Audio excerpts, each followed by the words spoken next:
So far this year, I've interviewed the Prime Ministers of Britain, Israel, Australia. I went to the Ukraine to interview President Zelensky. I interviewed former US President Donald Trump. I've interviewed other US presidential candidates for 2024. But so far, they've repeatedly rejected all invitations. If you want to run the country, they should really stop ducking interviews, because the last guy that ran the country, he ducked interviews. What are they scared of? The Labour Party is based 2.8 miles away from his studio.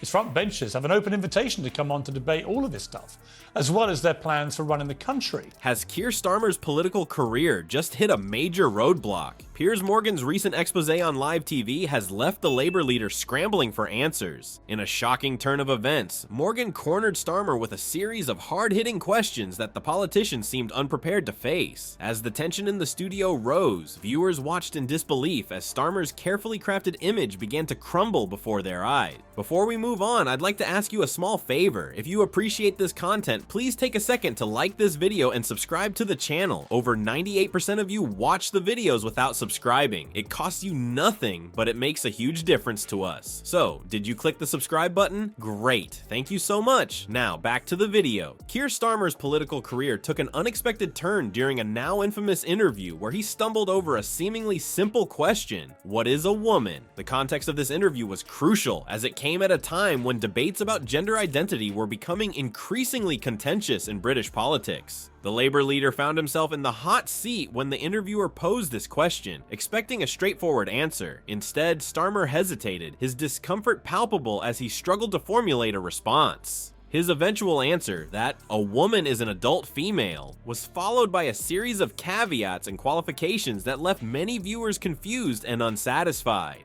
No, A woman can have a penis. I don't think that discussing this issue in this way helps anyone in the long run. For the vast majority of women, this is all about biology, and of course they don't have a penis. We all know that. 99.9 something% of women, it's all biological, and it's very straightforward. For 99.9% of women, everything is a matter of biology, and I'm very, very supportive of that. The public reaction was swift and merciless. Social media platforms exploded with comments, memes, and video clips of Starmer's awkward response. Many saw his inability to provide a clear definition as a sign of weakness, indecisiveness, or worse, a calculated attempt to avoid offending any particular group. Media coverage of the incident was extensive, with political commentators from across the spectrum weighing in. Some argued that Starmer's response reflected a broader problem within the Labour Party, struggling to balance traditional working-class values with more progressive social stances. Others saw it as a missed opportunity for Starmer to demonstrate leadership on a complex issue.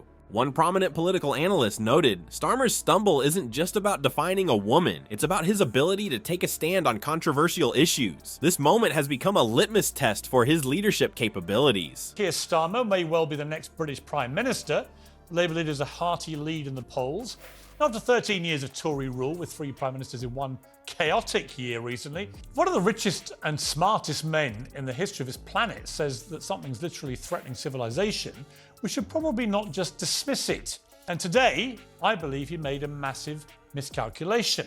He's reportedly briefed his top team to avoid talking about social issues, woke issues. As the days went by, it became clear that this wasn't just a fleeting gaffe. The incident began to symbolize a perceived weakness in Starmer's leadership style. Critics argued that his lawyer-like tendency to hedge and qualify statements was ill-suited to the bold, decisive leadership needed in modern politics. The implications of this stumble extended far beyond the immediate aftermath. It raised questions about Starmer's ability to connect with voters on emotive issues and his readiness to face the rigors of a general election campaign. As the dust settled, one thing became clear: this moment would haunt Starmer for the foreseeable future. Enter Piers Morgan, the outspoken journalist known for his confrontational interview style. Sensing blood in the water, Morgan seized upon Starmer's misstep, determined to expose what he saw as the Labour leader's evasiveness on crucial issues. While most journalists were content to let Keir Starmer's fumble fade from memory, Piers Morgan saw it as just the beginning. His relentless pursuit of an interview with the Labour leader would soon expose a pattern that went far beyond a single misstep. What was Starmer really trying to hide? Piers Morgan has built a reputation as a journalist who doesn't pull punches. His interviews with political heavyweights like Donald Trump and Volodymyr Zelensky have shown his willingness to ask the tough questions others shy away from. So when Morgan set his sights on Keir Starmer, it was clear that the Labour leader was in for a challenging encounter. Morgan's attempts to secure an interview with Starmer were met with a frustrating pattern of avoidance. Time and again, Starmer's team declined invitations or offered excuses for why the Labour leader couldn't appear. This reluctance to face tough questioning didn't go unnoticed by Morgan or the public. As the rejections piled up, Morgan took to social media and his TV platform to call out Starmer's evasion tactic. The issue isn't just Starmer's media strategy, it's a fundamental question of leadership, Morgan declared in one particularly scathing critique. He argued that Starmer's reluctance to engage in challenging discussions reflected a lack of conviction in his beliefs. This sentiment resonated with many voters who were growing frustrated with what they perceived as political evasion.